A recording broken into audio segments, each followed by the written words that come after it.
With me now are two individuals that you saw in the wide shot, and oh my gosh, talk about just joyful and loving. This is it on the couch. We are going to be talking about addressing the social isolation of seniors, and especially this time of year. It's hard to get out. There's still ice on the side of the road. Driving conditions aren't great, and it's dark outside.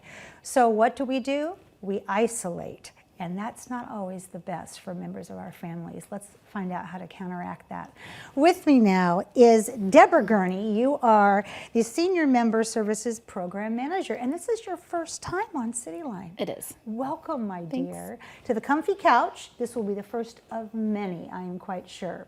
Now, you brought with you a veteran of CityLIne. She is amazing. Wendy Morris, you are a Senior Member Service Community Coordinator as well. Welcome back. Thank you so much, Amanda. So good to see you. It's been probably about a good year since I've seen you. How about that? And you look marvelous. Thank you. All right, let's find out how we can help those seniors. So when we talk about what is celebrating seniority, why are you focusing on addressing, Deborah, social isolation? Because we think about seniors, we think they have lots of friends, they have grandkids, oh my God, they're the life of the party, but give us the straight facts. Sure. So Celebrate Seniority is a community outreach program of multi-care, promoting healthy aging through education, social activities, and volunteerism. And we have a lot of seniors that are out in the community, like you said, doing activities, going to senior centers, helping raise their grandkids, Thank you. Picking them up from school, doing daycare. But there are actually a lot of seniors who are in their homes and they're isolated, which just means they lack social interactions. The reason we're focused on this is that actually someone who isn't interacting with someone on a regular basis, studies show that they actually have a more rapid decline in health. And that means physical as well as mental health compared to someone who is aging and continuing to get in the community. There's lots of reasons why people become socially isolated. Yeah.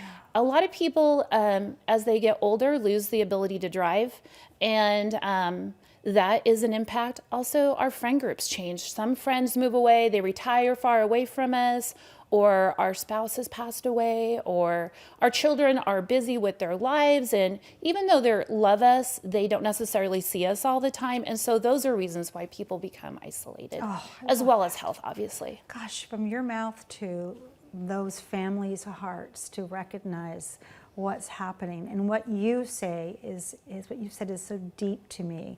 I have a mother-in-law who has gone through a really rough year in terms of her health. And we saw a big difference when she was isolated before she was released from the hospital. And then once we got everybody back around her again, it was like the old mom was back again. But the light went out for just a little bit when she was by herself in those rooms. So Multi-Care Celebrate Seniority has a focus, Deb, on addressing social isolation. We've just heard that from you. And how are we getting this message out, and why is it so important? Are we seeing depressed seniors? Are we seeing seniors giving up? Are we seeing seniors whose needs are not met and they have nobody to call? Well, I think there's a wide spectrum of issues. Multi-care in general our focus is partnering for healing and a healthy future. And part of that is looking at all facets of our society, including older adults.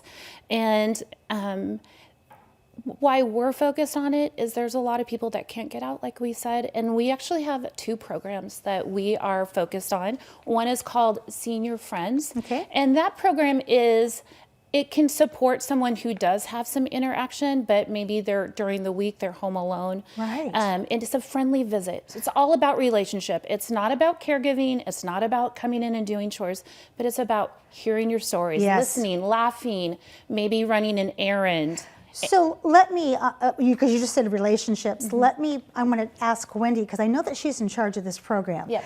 But you described it so beautifully. But Wendy, I've known you for years. You are warm, loving, wise, all the things I would want for a caretaker. that is for my senior people in my family. So who can volunteer, since you have those traits, to be the senior friend? What are you looking for? Well, what we're looking for, Amanda, is somebody who is 21 and above. Okay. And who cares. Yes. Somebody who wants to give of their time and their talent, really, of a warm heart to visit somebody who maybe can't get out on their own or can't get safely out on their own. And we have people in need. We've got people waiting for Absolutely. volunteers. Wow. And you know, these are folks who just want somebody to come and visit with them once a week or make a call once a week. We do ask for volunteers to visit twice a month in person at a minimum, but then also, you know, to make those calls. And if they all agree, they can go out, come to celebrate Seniority and do some community activities.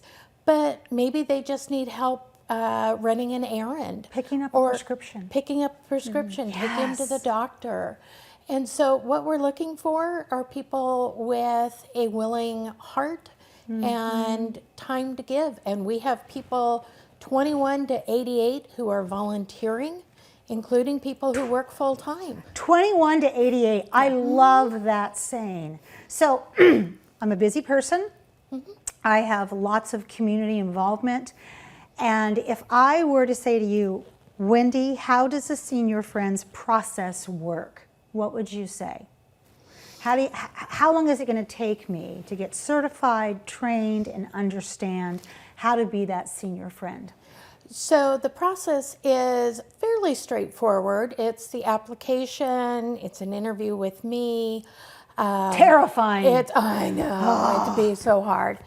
And be able to do a 3-hour training, which is done with our partner, who actually is the umbrella over Senior Friends, Lutheran Community Services Northwest. Oh, of course. And so we do this in partnership with them.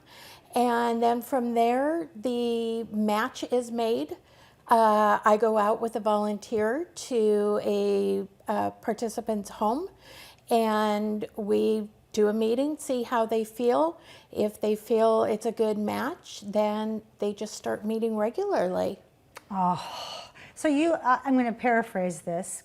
You hold their hand all the way until it's time Absolutely. to let go. Because it can be daunting meeting somebody who is older, and sometimes we have misconceptions or we have preconceived ideas, or it's just not what we thought it was. And so it's great that they have a buddy in you that says, I've taught you everything, how are you feeling? Time for me to go back to work now. And it's also for the person who they're visiting, is making sure they're comfortable Right. as well. So I'm walking alongside both the volunteer as well as the recipient of the visit. Wow, those shoulders hold a lot of information on that tightrope as you're walking. Deb, what other programs do you have in multi-care that help address social isolation of seniors? Because some seniors may already have a caregiver, but they still don't have the outside contact, or maybe their needs are not being met because a caregiver is new to them. So what other things do we have up the sleeve? Sure. We actually have, Wendy and I created a new program called Care Pairs. And it's, we come alongside people that are new to caregiving. Now, this is a non-paid caregiver, like a family member or a neighbor or a friend, someone who might not even That would be me. identify themselves as a caregiver, Yeah. but someone that's supporting someone. And we actually address both individuals. We meet them where they're at. Where do they want to go with their journey? How can the person giving care find the resources and navigate the web of resources and complicated tasks that are sometimes involved with caregiving? And then also we address the person who's receiving care. How can we come alongside them and ensure that they have as much independence? And also, how is their relationship doing? Shouldn't just be focused around caregiving. It should be retain that relationship that you had before you needed support. Oh, I love that. So Wendy, this seems like such a obvious question, and we've answered it in many, many ways. But why is Care Pairs program important? Why can't someone just get that from checking in with their neighbor? It's important because we don't want anybody to feel like they're doing it all alone. We want to make sure that people who are giving care, giving support to others have a listening ear, that they have somebody they can contact and go, we need resources.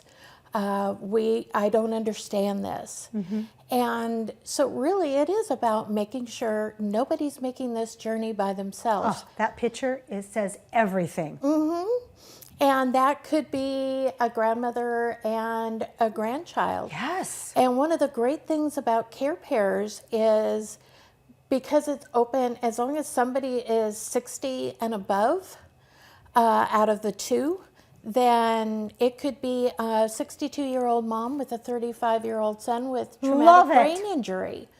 And we're there to guide, we're there to help. And make sure that, again, nobody's making this journey by themselves. Exactly, because that's the opposite of what we're hoping to do. Absolutely. Well, we've been showing the website beneath both of those beautiful faces where people can go and get more information. In the last 10 seconds here, who do we need to thank, Wendy? There are so many people who make such a difference. I would say definitely Pierce County Human Services, which does support this program, and Multicare, also, Multicare Health Systems, but our volunteers. Oh, yes. Our volunteers, the donors that we have, the individuals, but especially the families who are willing to open up and be helped. All right, and on that note, thank you for all of the help and love and guidance that you're giving our most precious jewels in this community. And I want you back on the couch sooner than later, all right? Deal? All right. Thank Deal. you. We have much more to come on CityLIne. After a little bit of musical chairs, Youth Marine Foundation will be in the house. You don't want to miss that. We'll be right back.